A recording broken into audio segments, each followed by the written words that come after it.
As we await the start of Dallas Cowboys training camp late in the summer, we still don't know a lot about the Cowboys starting lineup. And tonight we'll dive into the whole thing and figure out the questions that we still have about it. So, without any further ado, welcome into the show. Do me a favor and hit the like button for me.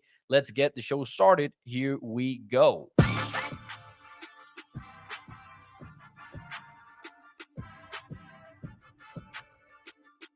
What is up, everybody, and welcome into ADC Sports Dallas Prime Time. I'm your host, Mauricio Rodriguez, streaming with you live every Sunday through Thursday night at 8 p.m. Central here on Dallas On Demand Sports Talk Network with a lot more content coming your way. Make sure that you check out adcsports.com/Dallas. And as always, remember that Prime Time is brought to you by our friends over at Freeman Mazda net. We will talk more about them and the ride of the week in a few moments here on the show. But before we do any of that, though, let me say hi and let me talk to you about tonight's show. The idea is to go over the starting lineup or projected starting lineup and figure out where those surprise starters might end up taking place in. And, we have an idea about certain positions that might end up changing when the season starts because training camp still needs to be held. Battles are still in need of being had. And a lot of positions will be defined until the pads come on.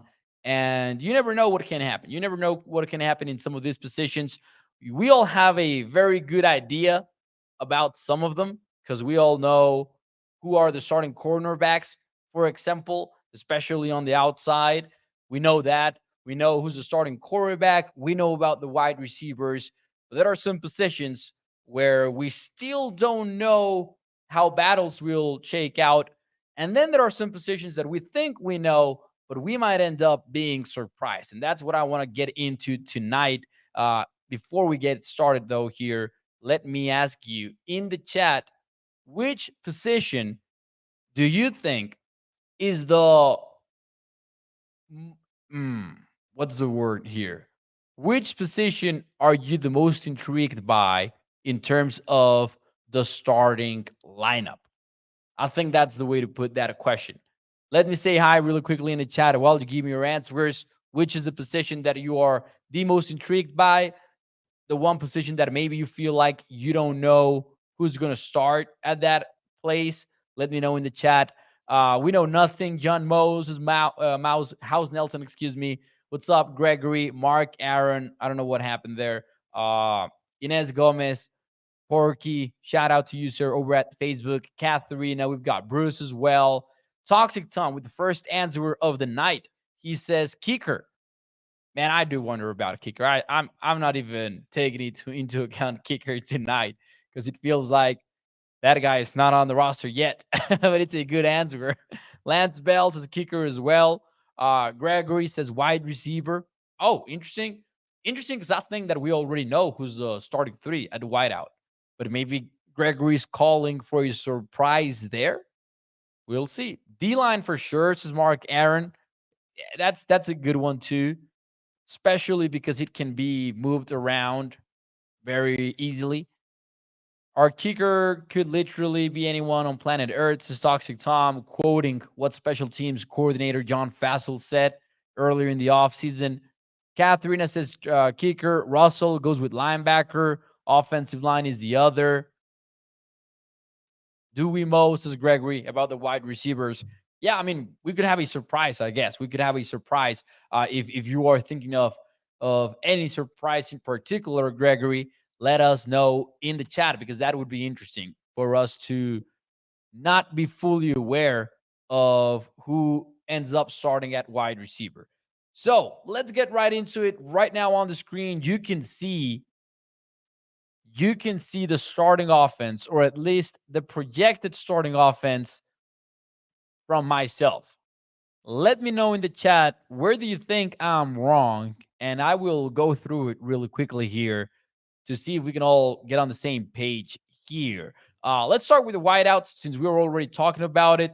The way that I see the offense shaking out, and yes, I know that the wide receivers will move around a lot, but for now, I think this is where they will play the most. I think that CD Lamb and Brandon Cooks, and don't pay too much attention to the formation itself.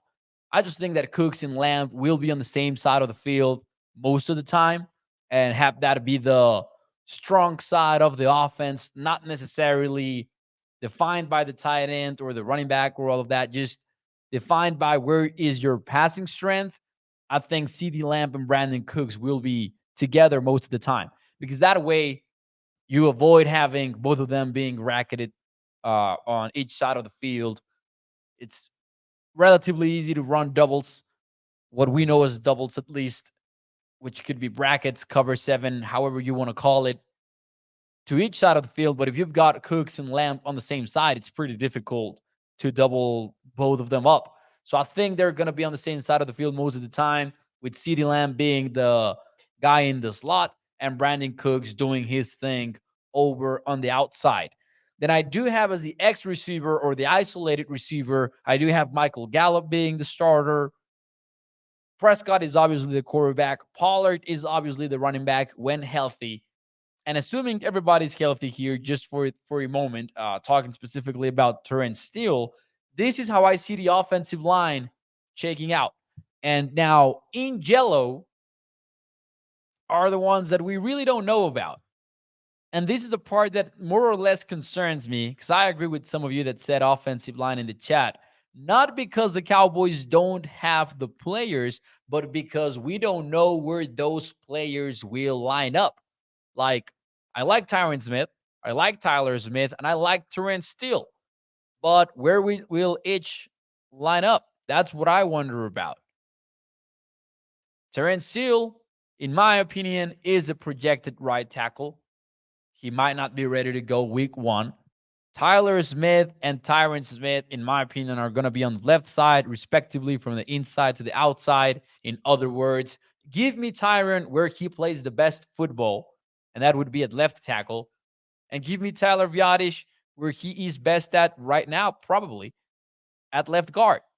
And that way, I'm not experimenting with flipping Terrence Steele to the opposite side while also kicking him inside. I don't want any part of that experiment. No, thank you. And while Terrence Steele heals, we already talked about this briefly earlier in the week, but why not throw Matt Willetsko in there at right tackle? You know, the coaches are talking a lot about him, about how he has been impressive this offseason, and they have also talked about continuity. So wouldn't it be smart to keep things as continuous as possible and have Tyron and Tyler be locked in on the left side and just making that switch of one player whenever Steele is ready to return. And that way you're not moving all of these pieces around. You're just keeping Terrence Steele and switching him for Matt Willetsko. And you would be playing with a backup right tackle, which is a downside to this. But the other scenario would be having Tyler play left tackle, having Tyron play right tackle, having somebody play left guard, and that could be Adoga, that could be Josh Ball, that could even be Willetsko too. Dave said that he has gotten some work in at left guard. And then you would be flipping you would be moving everyone around. You would probably be moving Tyron Smith to the left side again, and then you would be moving Tyler Smith to the inside in the middle of the season, or you would be benching Tyron Smith and having Terrence Steele. I mean, it would be a disaster, is what I mean, if you were experimenting with that kind of stuff. Now, maybe your offensive linemen all have position flex and you feel good about it, but I just feel better about the old school approach, having some continuity. But still, those are three positions basically that we don't know that are set in stone. Where will 77 line up? Where will 73 line up? And the same for 78. And that's kind of a headache. Positive side of things, as I said, is we know that the players are there. I think that if you look at that starting lineup that is up on the screen right now, you could feel like that's one of the best units in the NFL. definitely a top 10 offensive line, in my opinion, with this setup, assuming everybody's healthy, of course. But it's still kind of a little bit stressful to think about how mixed up it could get really quickly if the Cowboys don't come in with a solidified plan. Tommy915 says, "Don't ever say Josh Ball again, Mo." I'm just saying, like those would be the players. But for real though, that is part of the problem of the idea of not having Tyron and Tyler, the Smith brothers. I think we should start calling them something here because I hate the Tyron and Tyler thing so bad. I'm just mentioning the names, and I know that I'm gonna mess it up at some point, and I'm gonna talk about Tyler by saying Tyron, and it's just gonna be stressful. But anyways, I would have both Smiths on the left side to avoid that big question mark of who is my left guard. I feel good about Willetsko at right tackle. I'm not saying I wouldn't feel good about him at left guard, but I know he's not a left guard right now. I know that he's worked there, but he's like a tackle. That's what the Cowboys thought of him when they drafted him. And it goes to show you when Josh Ball gets into that conversation at left guard that you would be playing a big question mark at that position. Let's see what you guys have to say. Uh, Mo, we need an interview to ask Tyron, Tyler, and Mossy how they are related, says Bruce.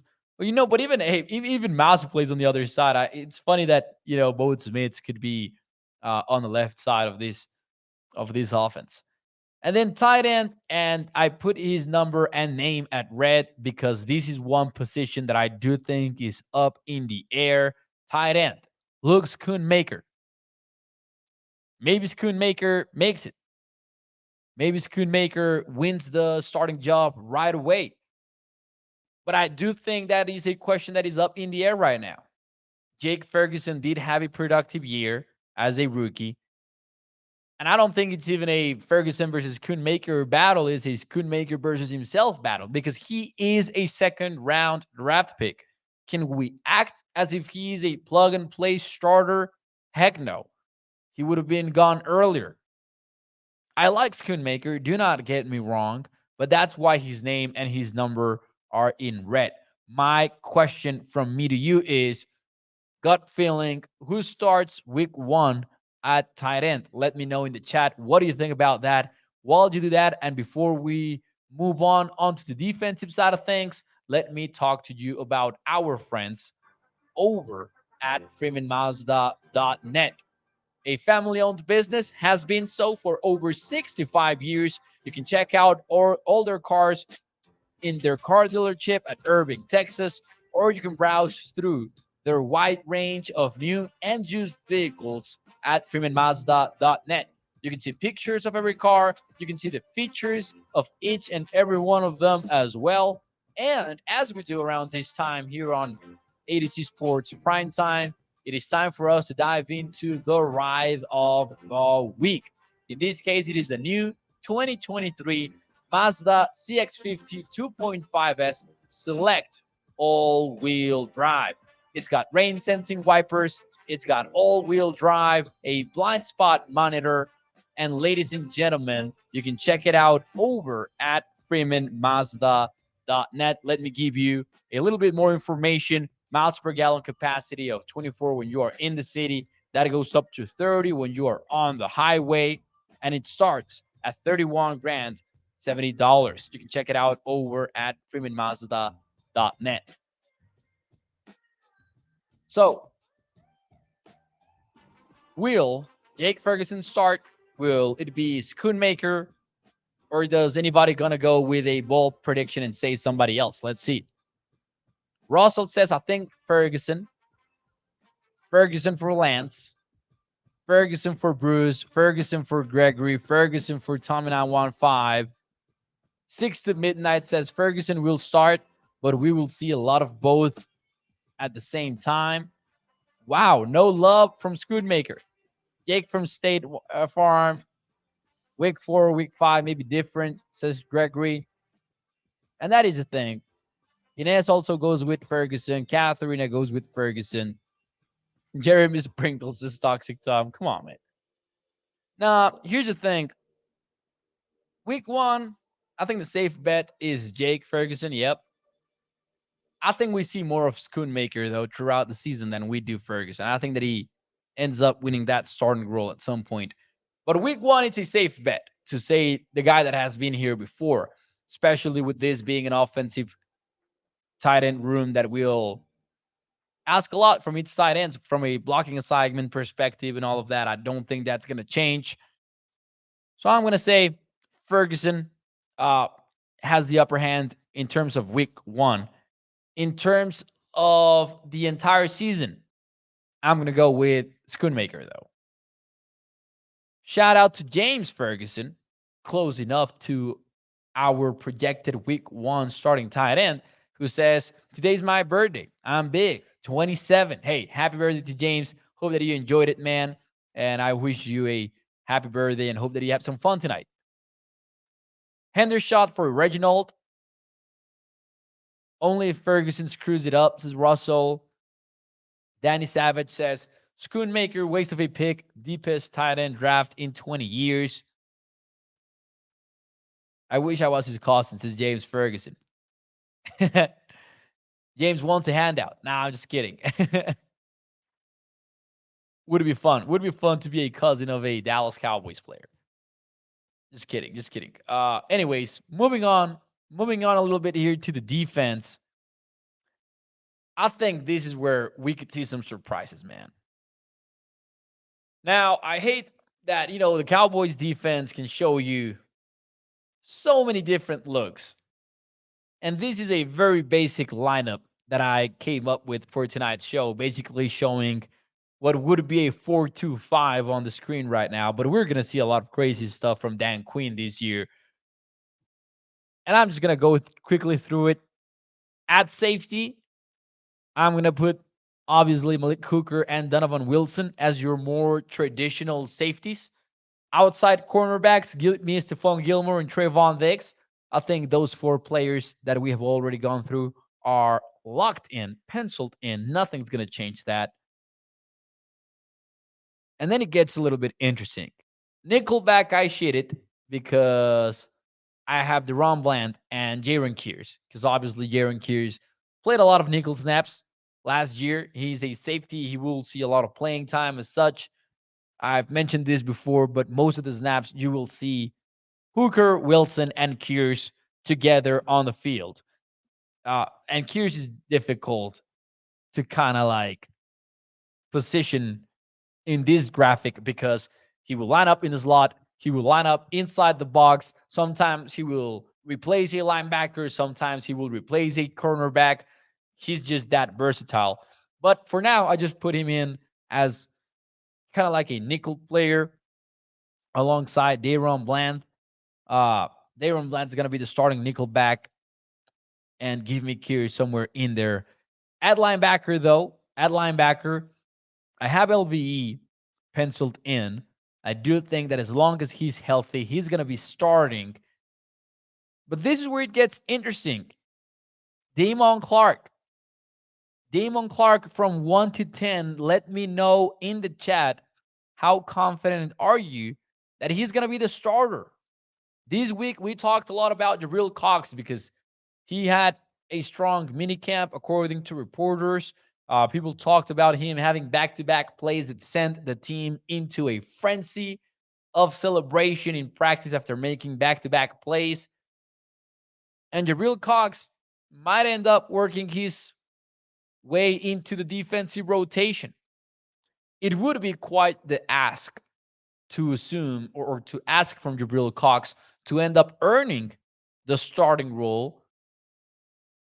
But I also kind of think, and I want to put this in the table, has Damon Clark played enough? I'm not even talking about having played well enough. I'm talking about, has he played enough snaps for us to feel entirely confident that he's not going to lose the job? I think not.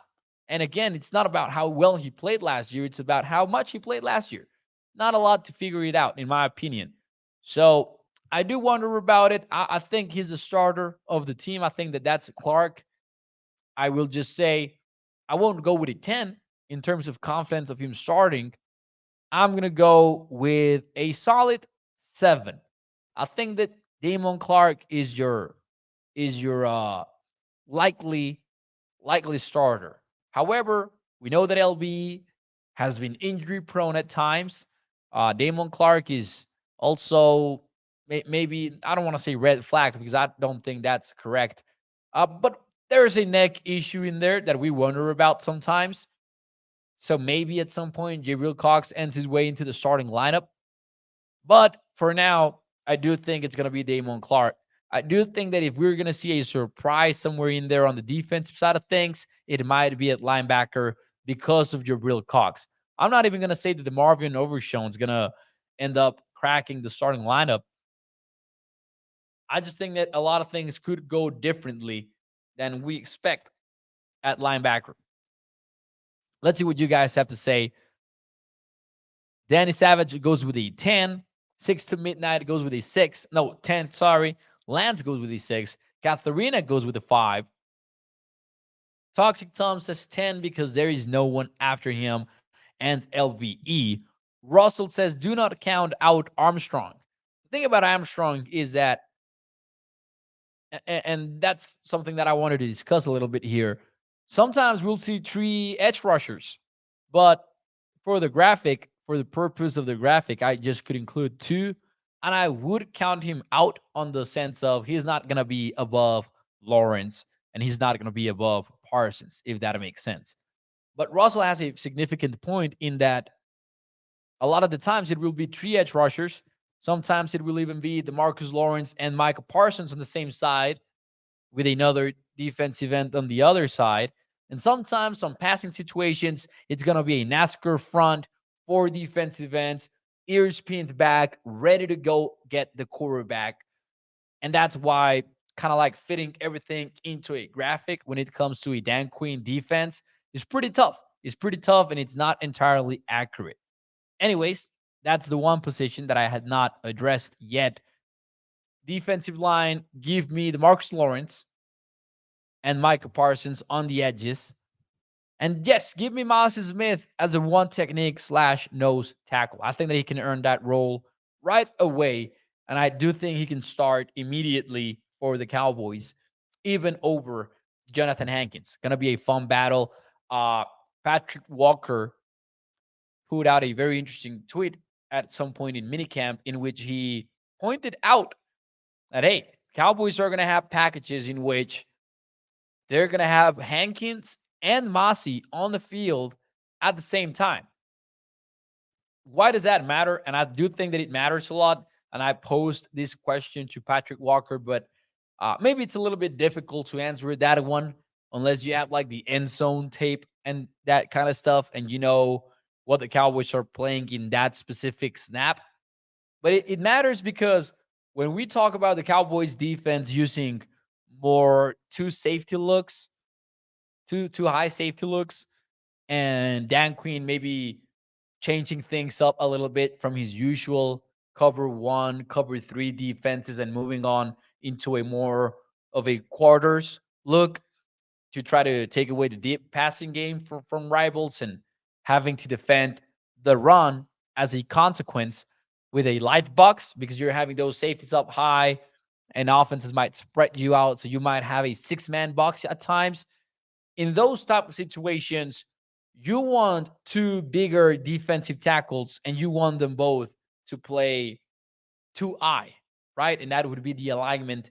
And that would mean that you wouldn't have a 1 technique and a 3 technique. You would have 2 tackles lined up on the inside of the guards, basically.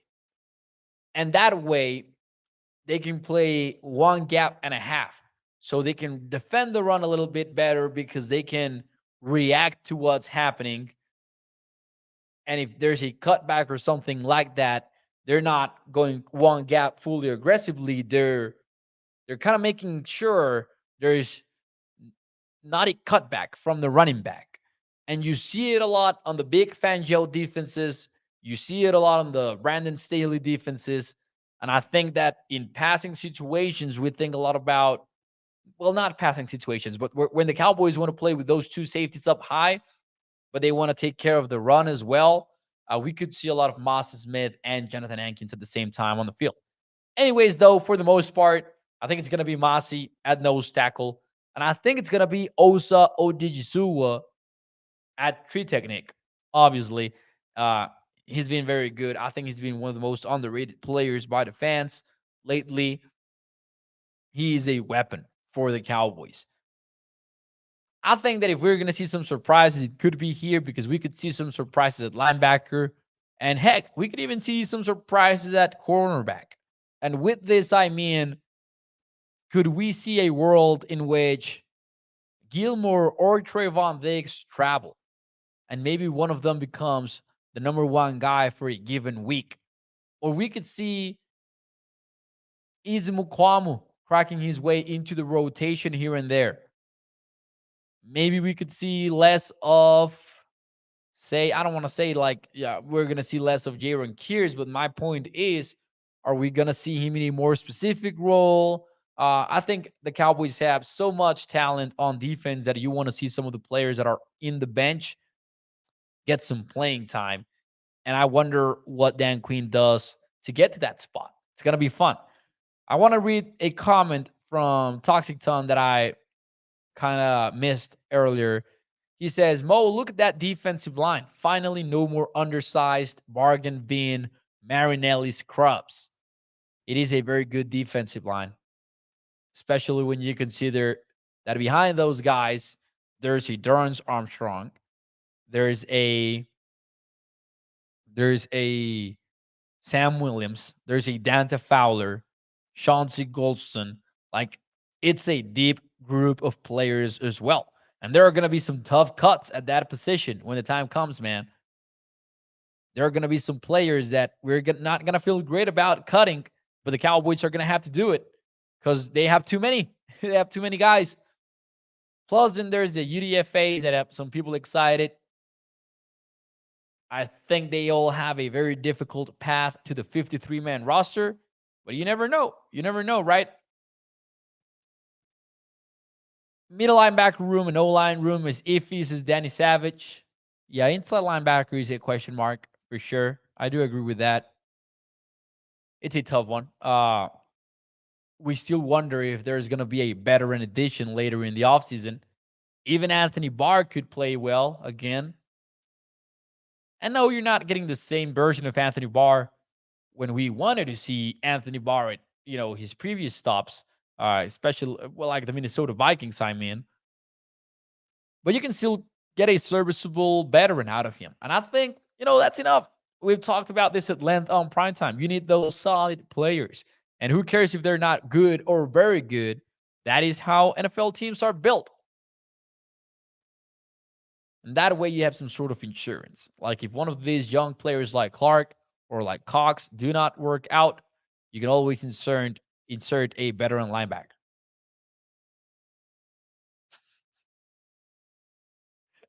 Oh man, some of those YouTube comments are crazy. Lance says Barr needs to hang it up. Haven't had these too many good safeties in a very long time, says Chris.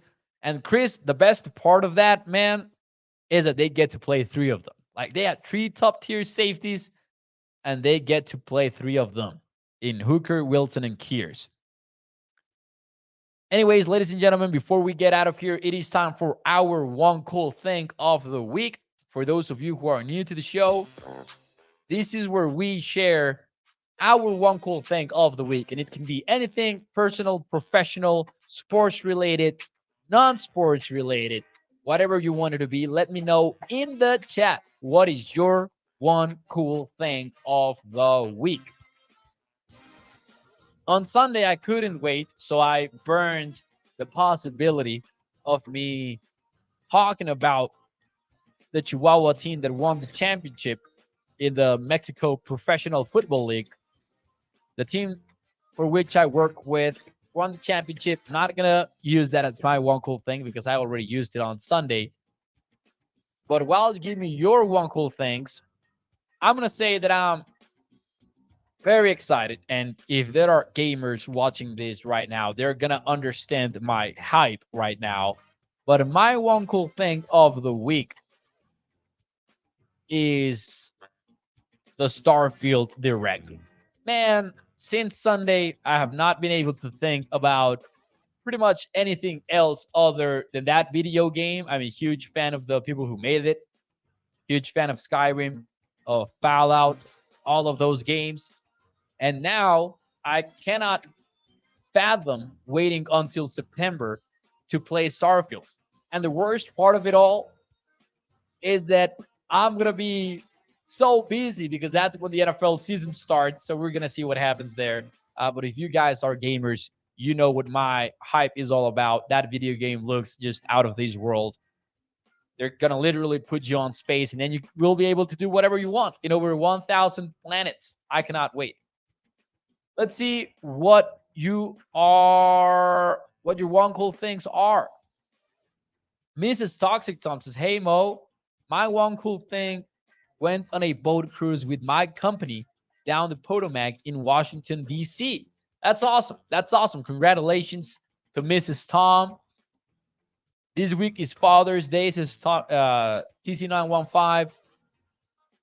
Catherine has paid all of my credit cards, all at a zero balance. I am so happy. Man, financial freedom at its best. Hope that you hope that those finances stay healthy. Chase Elliott wrecking Denny Hamlin. I hope that he does it again, says Gregory. Lance Bell says, I won $150 with the Eagle putt on Sunday. Oh man, an Eagle putt. There you go. Lance got golf skills. Toxic Tom says, I am watching my O's cold drag the Blue Jays. John says, colonoscopy done today. Clean bill of health. No cancer or polyps. Guys, take this seriously. Shout out to John, keeping everybody safe in there. And that is a wonderful thing. 6th of midnight. Oh man. Now this is one cool thing. Having a mini Cowboys fan. He or she will be due around the Thanksgiving game. That's so awesome, 6 to midnight. I'm happy for you. And congratulations. Congratulations. Anyways, ladies and gentlemen, do me a favor and hit the thumbs up for me. Keep in mind that we will see each other tomorrow night. So book your 8 p.m. slot in the calendar. I'm just kidding. But hey, thank you for joining me. Thank you for giving me about 33 minutes of your time tonight. And I will see you again tomorrow night as we continue to get through this offseason here on ADC Sports Dallas Prime Time every single night. Remember, oh, that's the wrong sound effect. That is it. That's the outro music. Remember that Prime Time is brought to you by our friends over at freemanmazda.net. And I will see you tomorrow night, 8 p.m. Central. Thanks so much for joining me. Nos vemos el día de mañana. Bye bye.